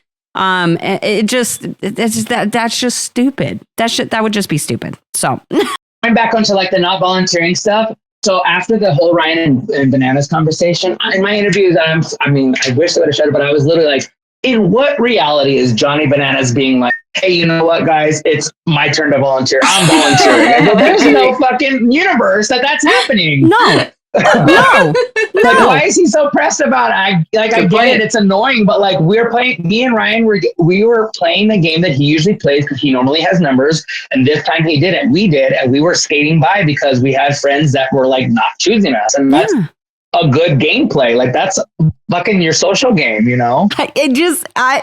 Look, here's one of the biggest problems that I have is first of all, the fans are always like, oh, we miss the old challenge. But then anytime you have somebody on here who might not be like the most athletic, but they're really good socially, they're like, they don't know how to play. They need to be It's like, do you not remember what the old challenge was? Because the old challenge was very social based, very little athleticism required, very big social base. And, you know, now the show is kind of being pushed to this like idea of like a fifth sport, right? Very athletic. And it's like, that's what's changing the show, in my opinion. And the fans insist they miss the old one. But then when we start to do old style stuff, like having really good social games, they lose their fucking minds. And I'm just like, oh my God, like you guys can't win. And I feel for you challengers, because you guys can't fucking win. Like with the fans, you just, there's no winning. Yeah. Except for with us. Yes, except for with us. No, don't get me wrong. There's a majority of like the fans and stuff are really supportive. Oh yeah. And are really nice. And I love everybody that like takes the time of day to like support and do all sorts of stuff. There's just those randoms, and it's just like that one random thing can just like ruin your day. And it's just why you literally don't have a profile picture. You have 16 followers, and you literally went out of your way to like comment on something hateful to me. Yep. Keyboard warriors. Yep. It's always the people. It's either people with no profile pictures, or it's people that have some sort of like positive vibes only in their little bio thing that want to like be the rudest online, and that it blows my mind. Good Christian. Yes. Good Christian. Yes. The Lord is my best Christian friend. Mother. Yep. Yeah. And I'm like, what? Anyway, really quick before we get into the rest of the episode, I'm curious. We get a confessional from Rachel, where she says that undeniably Derek Kaczynski is the GOAT of the challenge. And I'm just curious where you guys sit. Obviously, we've had tons of conversations about GOATs and who's on Mount Rushmore, baby goats, all that kind of stuff. And I know kind of where I rank Derrick K. And so I'm just kind of curious what you guys think. Is he the GOAT? Is he on Mount Rushmore? I wouldn't say he's the GOAT. I would think he would be on the hill below the Mount Rushmore. But if it was a GOAT status per like one section of the challenge as like eliminations, I would say he's the GOAT. Yeah, that's a good point. Overall, I like that. Overall, though, I wouldn't say he is top 5.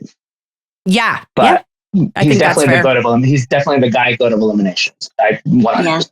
Yeah, I think I put him right around like 5 or 6. My 4, 5, and 6 change all the time.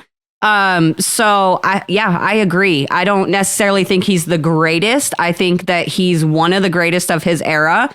And one of the greatest of all time. He's played in every single era of the show, and I definitely give him his props and his respect. Do you take into consideration because he's not a lot more than a lot of people? Because my 5th interchanges between certain people that haven't been on as much, but have better like winning records or have better like certain things, or do you take in the fact that he's been on so many seasons and then you add in all the shit that he's done? Like, how do you define your GOAT? Well, I also feel like Rachel considers GOAT, like Rachel has been at Challenge Mania with him and seen people like all over him and praise him. And those people do believe he is the GOAT. Like they are there to see him. And she's seen that like worshiping of him before. So that's fair. That's fair. For me, for how I pick the GOAT, I like to go off of percentages more so than just like numbers. So, like, for example, obviously, like we know that Bananas has the most wins overall, but the amount of seasons that it took him to get all of those wins. And then if you look at somebody he's like, not my number, he's not my top GOAT. He's not my top. He's GOAT. not mine either. He's Mount Rushmore. Yeah. Yeah. He's on Mount Rushmore for me, but he's not my number 1 spot. But then if you look at somebody like Jordan, who has played like a third of the seasons as Bananas, and has more than half of the wins that he has, it's kind of hard to argue that. And I look at eliminations the same too. I mean, if you look at Bananas' final appearances to wins, he's been in 10 finals, won 7 of them. That's an impeccable win percentage in finals. But then if you look at his elimination record, if you look at it like that, but then it's like, then do you take away from it because his elimination record isn't like as high as anybody else? It's like you take away from GOAT status because he's lost more eliminations as many eliminations as he's been in. I think he's because I think it's like 26 eliminations he's been in, and he's only won like 12 or 13 of them or something like that. So we just talked about the stats a couple weeks ago, but yeah, so that's kind of what I go off of. Me personally, I go back and forth with my number 1 spot because I have a soft spot for CT. So it's hard for me to not have him in number 1, but if I'm taking all my bias and everything out, in my opinion, Jordan is the greatest player to ever play this game. Win percentage wise. Win percentage wise, yeah. I also do like when people are you don't want to see them in a final, and it always is Jordan, Bananas, and CT. Like those are the ones you don't want to see in a final. Yeah. But then you add like you want to throw Darrell in there because he still has that consecutive record and nobody has. But then he hasn't done well like later years. Then you want to throw in like Derek because of how good he is at eliminations, but then he wasn't on for such a long time. So it's like there's a lot that goes into it. But then you throw in somebody like Landon, who I think is one of the GOATs too, because he did so many less seasons, but he's won as many as he's done in those seasons, and it's just like, well, shit, like right, exactly. No, it's tough, and honestly, for me, the girls is even more difficult because there's so many like 2 to 3 time champions for the women. So when you pull all of those people and then you start looking at all it's so hard to just narrow it down to 4. Like, oh my God. Because you've got Evelyn, you've got, Laurel, Cara, Emily, then you've got, Veronica's got 3 wins, and that's kind of the same situation as with Darrell, where, maybe not performing as good lately these days, but, was definitely a force back in the original, 10 to 15 seasons. So it's tough. There's a lot that goes into it. That's why when people ask those questions, like they've changed. And then sometimes I just throw out like curveballs because I don't want to like state the obvious. And I'm just like, no, like, you know what? Like somebody like Sarah Rice is one of my top girls now. Like, I think she's one of the girls, you know, like I'll throw in stuff like that because I don't want to just be like the obvious. And we all know like what the statistics say and stats mean. I like to throw in stuff like that just so like they get the roses that they deserve too. Like Frank deserves roses. He's never been sent home in an elimination. He's made it to he's made it to a final. He's won. He had to go home because he medically DQ'd or whatever. But it's just like he's been one of those people. He's made it to a final. He won a final, made it to a final, and then never lost an elimination. So it's like, how do you count that into consideration? You know, Tyler too. There's a lot that goes into it. Tyler deserves flower. You know, it's a lot. It's hard to just pick 4.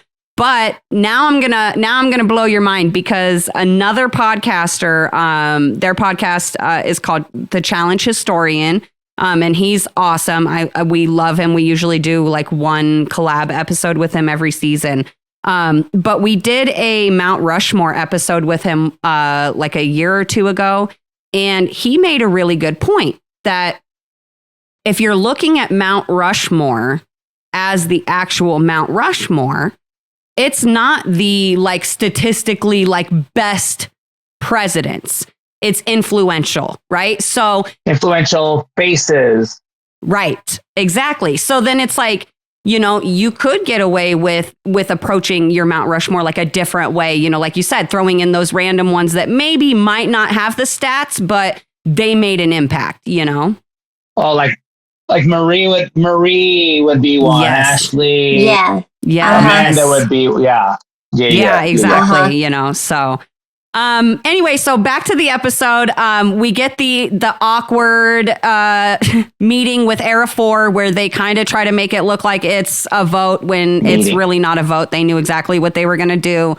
I don't know why they keep doing these weird meetings like this. Like if you don't intend on taking into account what your team says, I don't know what the point is. You know, we talked about this with when it happened with Josh a couple weeks ago. You're almost kind of like, you're almost setting yourself up to get hit twice, right? Because you're pissing off the person that you're sending in, and now you're also pissing off your team because they gave you their opinion and you went against it anyway. So it's like, what's the fucking point in this? Can we just stop with the meetings? God. Yeah, the meetings are a lot. Yeah. A lot. So, and then obviously we get the argument between Josh and Corey. And I just wanted to stop here for a second, get your guys' thoughts on this. You know, Josh is sticking by this. I didn't betray you. I didn't do anything wrong. Blah, blah, blah, blah, blah. And you guys know, you know, I love Josh. I think he's a great person, but this isn't a good look. Mm-mm. This was very frustrating to watch. It wasn't a good look. It was really like, I was waiting so I had never met Josh before. So I was for something like this to pop off. And so when it did, I'm like, oh, there he is. That's the person that I've been expecting, you know? And I was just like, it's as entertaining as you would think it is. It's not. It's just it's not. loud. You know, it's just, I remember somebody asked me too, they're like, why didn't you run into that room and like watch it? I'm like, because you could hear it in the entire castle. He was yelling so loud. God. And then we had to go out after that, and we went out, and then they were like, then they made up right after it. Like, it was just like, oh my gosh. Oh, that's crazy. It was good. It's good TV, but I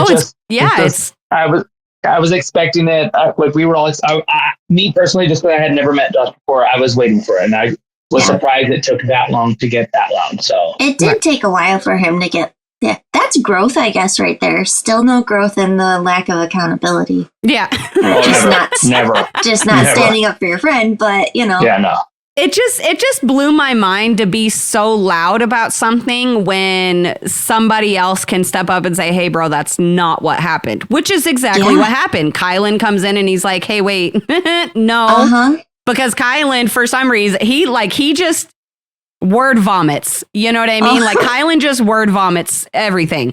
And, you know, so obviously he wasn't just going to let Josh sit there. But it just why, like, if I was going to try to lie about a situation like that, I would take that person and have a private conversation. I wouldn't be screaming it through the house, putting myself in a situation to where I could get busted in my lie.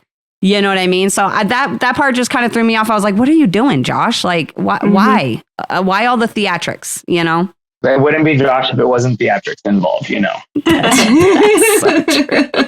That's so Like, true. Oh my God. Again, that shows the big brother of it all. Very much. Yeah, Josh with his pots and pans. Oh, you can tell with Kylan, Josh, Kaycee, you can tell they come from a show like Big Brother. Just the way they maneuver and the way that they talk and their secret conversations with everybody. This is a spin-off, but I do have, like, how do you feel about having Big Brother and, like, Survivor and new cast members on the show? I wish it wouldn't be, like, so prominent. I honestly wish that, so obviously I love our All-Stars, and I really wish it stayed what it was when it first began. It was just real world rules and fair. I mean, I wish it would stay like that. Obviously, it might not stay like that, but I wish that this would be why USA was introduced, and they focus on that as well. And then they bring us onto their show, like, you know, like still incorporate us, but have it be a majority of them because it's their show, but have us come on too, so that way that we can bring our fans. But like, I don't know, I didn't like the huge presence of all of that kind of like people, because I'm pretty sure the only person from MTV on Era 4 was Nerys. Yeah. And she wasn't even from like, she was from what, Are You the One? Are You the One? Or something like that. I think she did X on the Beach too. She did do X on the Beach. But she originated from MTV. Yes. Yeah. So.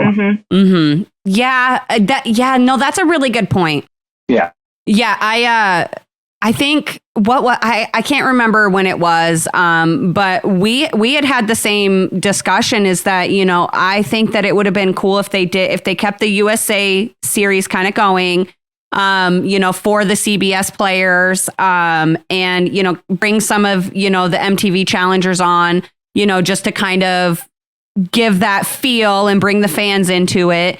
And then, like, when they win on USA, let them come on the flagship. The two winners, let them come on the flagship. Let them show they know how to play the challenge, not just Big Brother, not just Survivor, not just Amazing Race, whatever. And then they can come on and play against, you know, the Experience Challenge players. Yeah, well, that's actually a really good plan. Yeah. Yeah.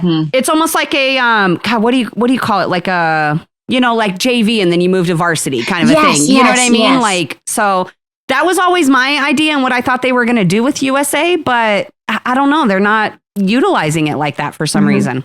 And it's just like now, like moving forward, since this was eras, like what kind of themes are they going to have now? Are we going to go back to any original themes? Are we going to completely change again and do completely different themes? Like, what are we doing now? You know? Right. And that's the thing too.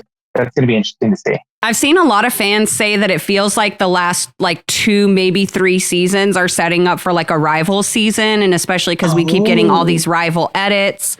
So, I mean, I don't know. And I know, you know, obviously, whether or not the information's out there or not, I know you can't say anything, but that is the rumor that is out there, is that we're looking at maybe a rival, which I'm like, hey, I would love another rival season. Like, honestly, those, in my opinion, like the rivals are some of the best seasons out of all of them. So yeah. I love that format. Yeah, they are. I think they've been good. I've kind of seen kind of that direction that it might be going for some things, but like also I've heard things about like multiple like ride or die kind of situations. I've heard everything in the book, and it's always just hearsay. Like no one ever really knows what it is. And it's just one of those things, like you get there, you're just like, oh, okay, I get it now. Like, no one knows what it is. See, I always thought it would be fun, kind of going back to like the, you know, Big Brother, Survivor, MTV, all that. I always thought it would be fun to do like almost like a battle of the seasons, but battle of the shows.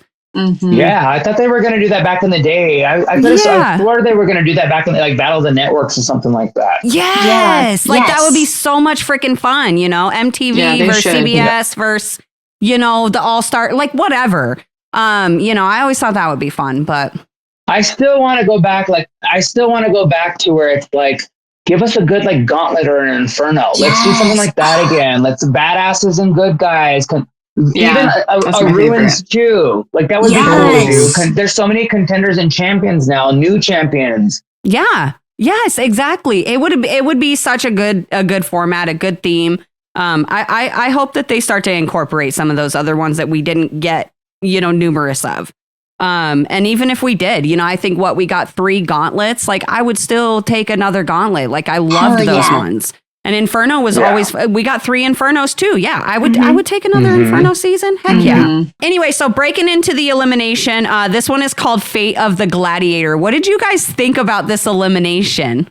I was like, because at this point we had known that we were not going in. I was like, thank the Lord that dodged I'm a not bullet getting here. into this arena. Because you just saw, they didn't tell us, obviously, they didn't tell us what it is until like we all set up or whatever, but like, you just saw a ring and there was going to be something physical. I'm like, neither of these guys I want to go physical again. So thankful. Yeah, absolutely. I'm here. It was fun to watch though. Yeah. And I knew like once they gave the rules that Corey was going to be real psyched about it. Yep. He would legit box there. He would legit box. That was his workouts. He would box. Yeah. And I'm like, I don't want to go against him. What are you talking about? It was really shit for Averey too, though. Like it was really shit for her because I think there was rules that were kind of like misunderstood too. Because I could have swore like from what we understood, like you weren't allowed to defend. Like you were only allowed to run around. You weren't allowed to like push off. You weren't allowed to do stuff. So obviously I wasn't back there to hear the rules, but like I'm pretty sure that's why Averey just stood there and didn't really do anything because she was under the impression she wasn't allowed to push off. She wasn't allowed to like block or anything like that. She was only allowed to run. I mean, she should have still run, but like she was, I think she was under the impression she wasn't allowed to do that. Okay. Gotcha. Okay. That would make so much sense. Yeah, because I was curious if there was any defense allowed. Obviously, they didn't go into that, into those details in the rules to the camera. And then I was curious because I know that Averey had said, she's like, oh, I box at home. Like, I'm confident I got this. But then like she just it kind of felt like she just stood there and took it. Like she didn't really block. She didn't duck. And she wasn't running. And so I was like, okay, there's got to be something in the rules then that we're not being told. Because I'm not stupid enough to believe that Averey is just going to stand there and get her ass beat for 5 minutes. You know what I mean? Like, no way. Just reminded me of like high school girls when they get in a fight. It's like your first fight.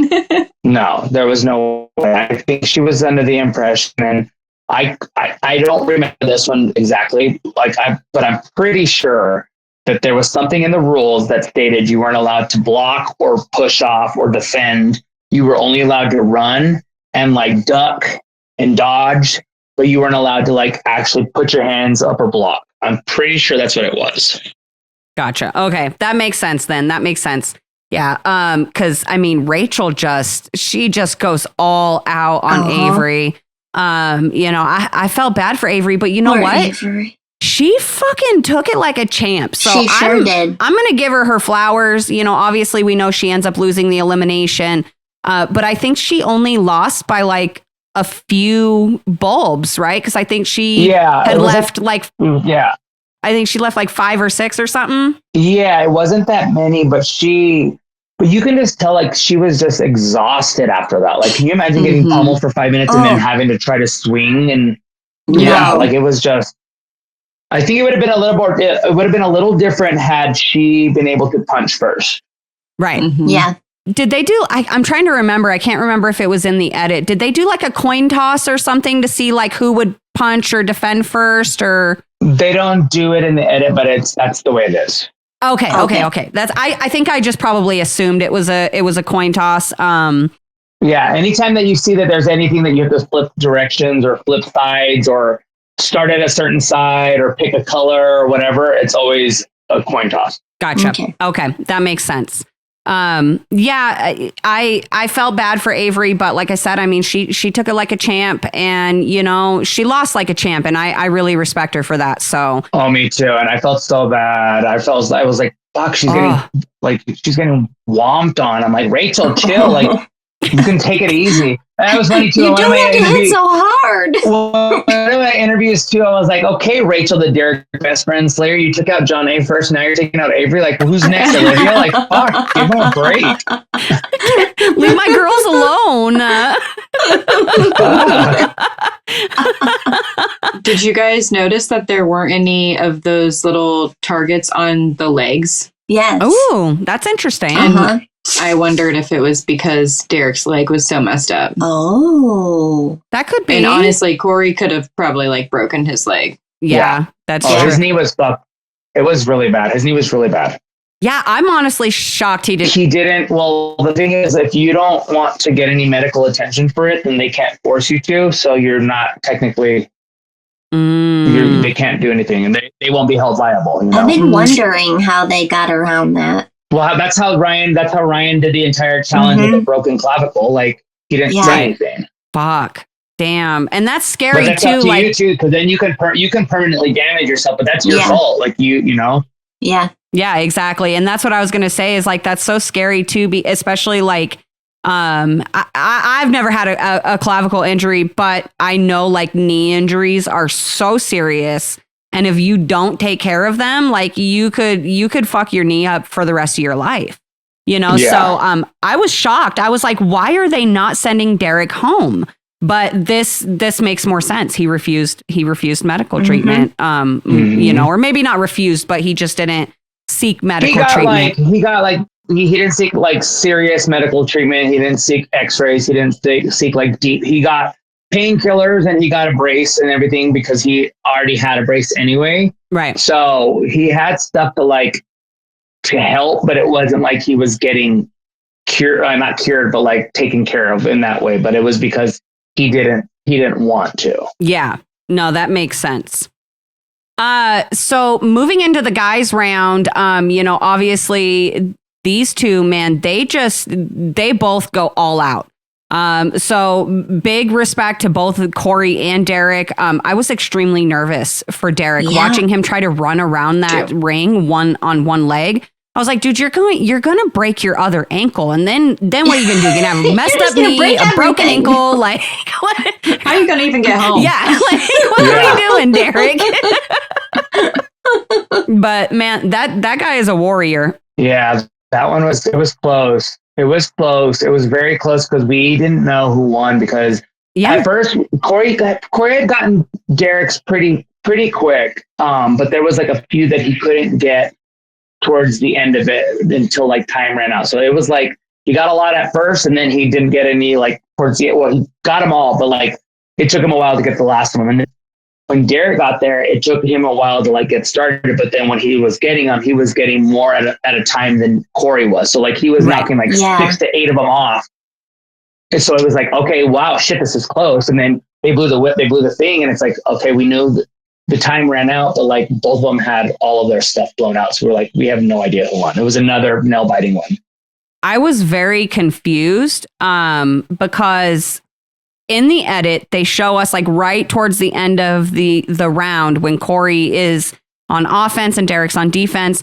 They say like it's like there's like 2 left, right? 2 of the bulbs left or whatever. And so we ended the round thinking that Corey didn't get them all. So then when we go to the decision and they're like, oh, you both got them all, it was like a major shock to me. I'm sure they did that on purpose in the editing to keep the suspense. It is still a TV show, you know.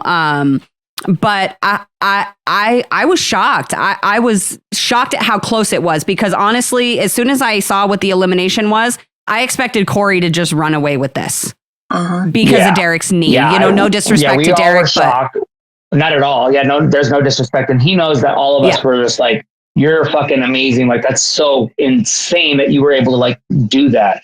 But no, they had to have done it because it was very plain, like, and obvious that we could see that they were both didn't have anything left. Right. Mm-hmm. Yeah. It just, we didn't know whose time did it faster because we're not allowed to we don't know the time. Oh, you know what? Really quick, because I was just reminded of something and I have to ask. So on the last daily where you guys had to jump off the building and grab the little flag things. There was a big, giant fucking clock up there with you guys that we assume was some sort of timer. Has this been at all the dailies, or was that the first daily that you guys had like a timer there? There wasn't a timer. It was literally a clock. Like, there was nothing. It had no significance whatsoever. Yeah. Oh, I have no idea what it did. Yeah. Yeah. Okay, what kind of horseshit is this? We thought we were going to get time for. No, there was no. You couldn't tell. And if you were really like trying to look at that, watching this and then looking at that clock to try to actually time, because it wasn't like an analog one. Like it was like it only had like one hand. Clock. Yeah. Yeah, and it was not. There's no way you could tell. So the clock didn't work and the helipad didn't work. Well, that, and then like also. Like when they pull everybody up, they stop the clock because you have to untie everybody. You know, like you can't just like keep the clock going.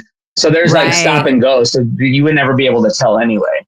Gotcha. Yeah, it was weird. Okay. We had no idea. We had no idea what the fuck the clock was for. Dang, that sucks because like that's one of our biggest complaints is we're like, look, we know you guys want to keep the suspense, but at the end of the day, we want timers. We want to see the fucking timers. We want to know nothing crazy's going on behind the stage, you know? And so I was like, oh my God, are they finally listening to fans saying, bring back the timers? Because they used to have them back in the day. And so now I'm disappointed again. It's just a tease. It's just a tease. Teasing us. I think they might have tried to incorporate it as something, but something didn't work for it, or it just fell through. So it was just there. It was just decor. A nice little backdrop. It might have been decor just based on like, I don't know if there was anything like behind that could have like needed to be blocked or something. I don't know. Like it was just there. Yeah. I don't know, but that makes sense. Yeah. No timer. All right. So I mean, Corey ends up winning by the fastest time in his and Derek's elimination. And we say bye to Derek and Averey. I was expecting in this moment that the format would be changed. Me too. Obviously all the fans out there know that at some point the format is going to change, because if they did an entire challenge season without changing the format, that would be an absolute fucking miracle, because I can't remember the last time that they haven't had a format change. And I expected with, there being no more males available on Era 1, that this would be when they would go individual or partners or whatever the next step is. And I think the rest of you guys expected that as well, because when TJ started asking for targets, the whole cast is like, wait, what? What? And like even Corey and Rachel were like, that's not what I expected. Yeah, no, we just assumed we didn't know exactly what might have happened.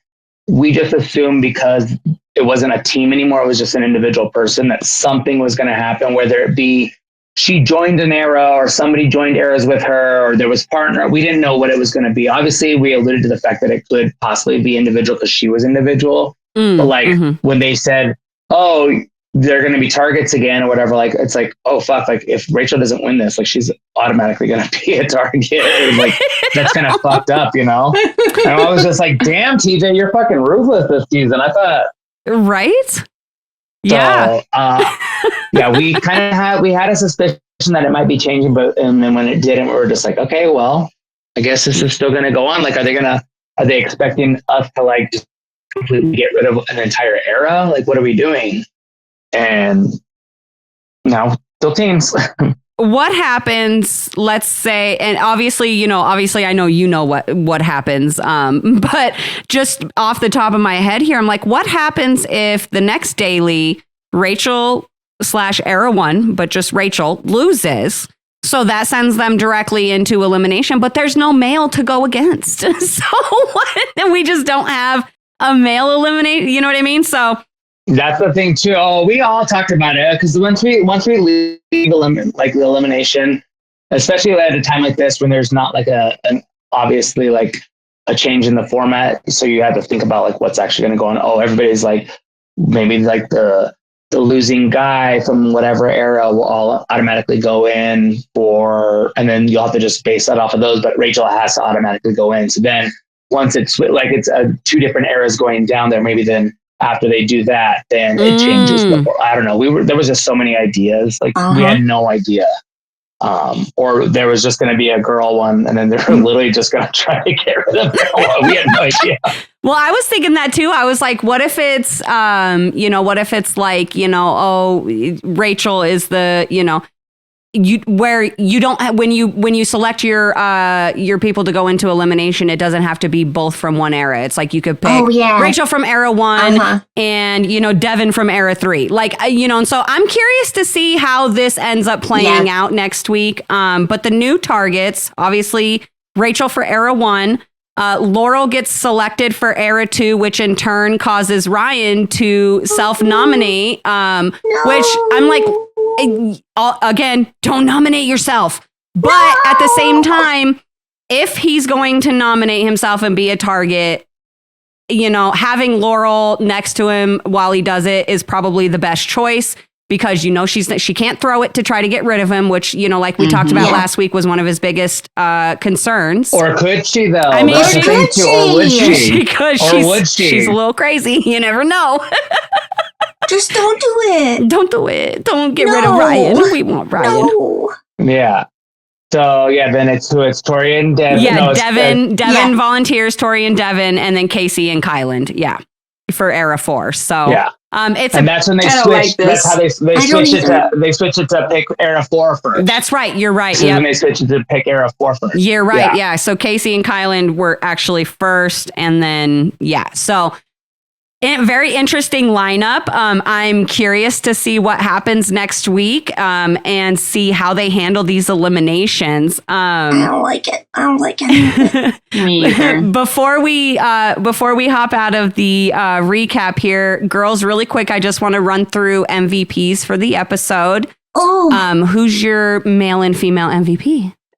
Well, I'm just always Team Corey. I'm so excited that he's made it this far in the episode, and I always have a rule, like a hunch that if they're shown a lot in the episode that they're going to go home, and that didn't happen here. But like the whole episode I was like, fuck, Corey's going home, like this is it. So they got you this week.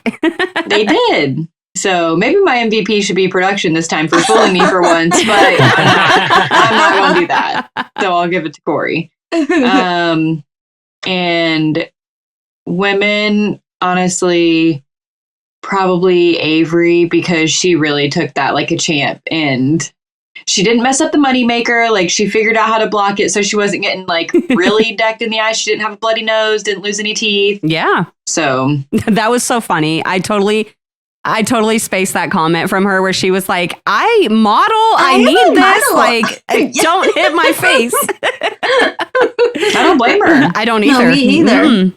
Mm-hmm. Katie, who's your MVPs? I'm copying Alexis and I'm going Corey, but I also, we sped past it. I love the love him and Derek had at the end of their elimination. Oh my God, how could I not talk about that? Right, that was such a again with the bro thing. Yes, that's such a bro thing where like we're gonna fucking fight each other, and then at the end be like, oh yeah, man, I love you, bro. Everything's fine.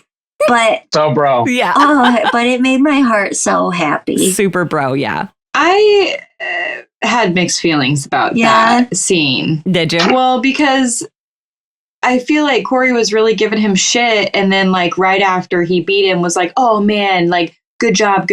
And then it was like, if you back up a little bit, when Josh had something to do with Corey going it or something, and then like they had the scene where Josh was walking in the door and congratulating Corey, and he was like, no, get out of here. Like, you congratulated me, but you sent me in there or whatever. So it's like, and I know there's just like some drama, and Corey refuses to have anything to do with Challenge Mania, the shows, the podcast. Yeah. Like, he openly says that he doesn't ever want to go on the show. And so I want to know why. And was that like legit, bro, or was that, I don't know. I took that moment more as like just kind of like a respect thing. I took that moment as like as a respect thing in the moment. Yeah. You know what I mean? Just as like you did well, I did well. I didn't expect you to do that well, and you did well.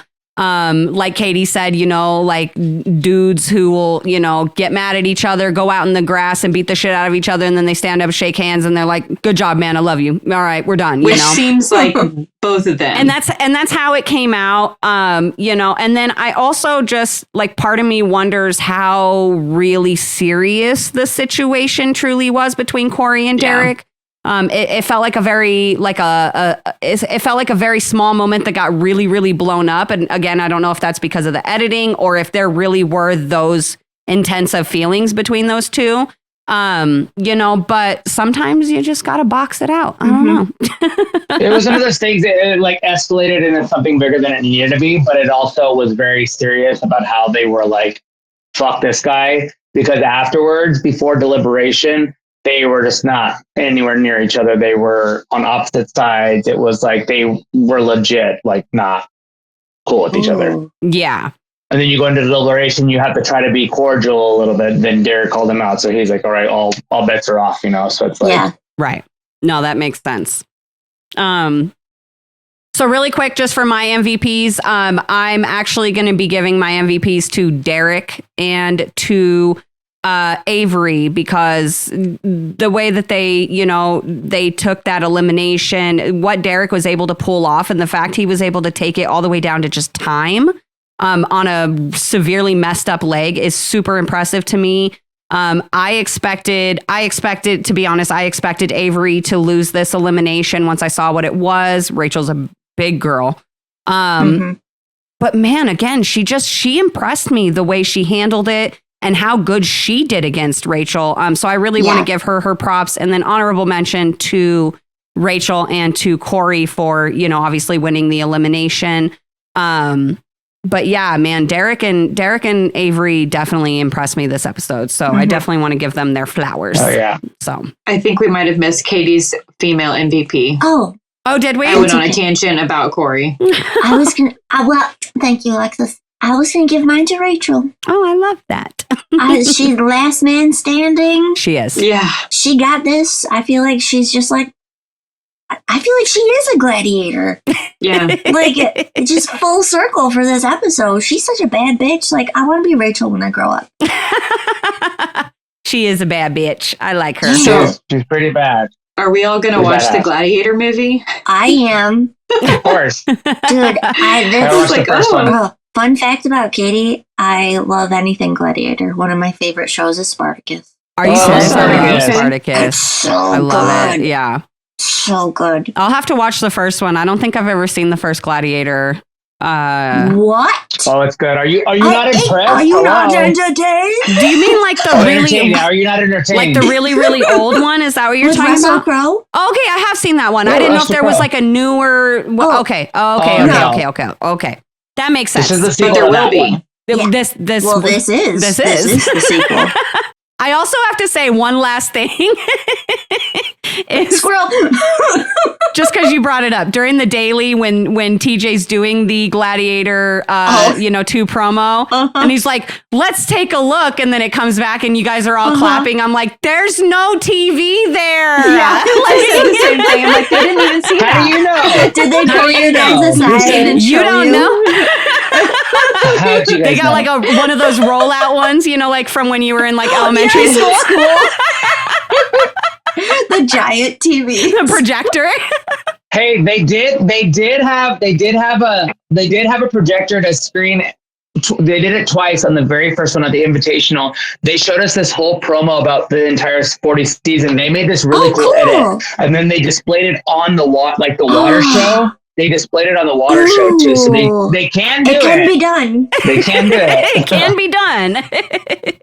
No, I just thought it was so funny. I was like, it's just like so funny when you see like little things like that. And I'm just like that would have been, I think about like putting myself in that position. I'm like, that would have been so awkward for me because I know production's like, all right, now cheer like you just watched a really, really good premiere, and you're like, have to like fake, woo, that was amazing. I would be so awkward in that moment. Like they would not be able to show me on screen because I would be so awkward.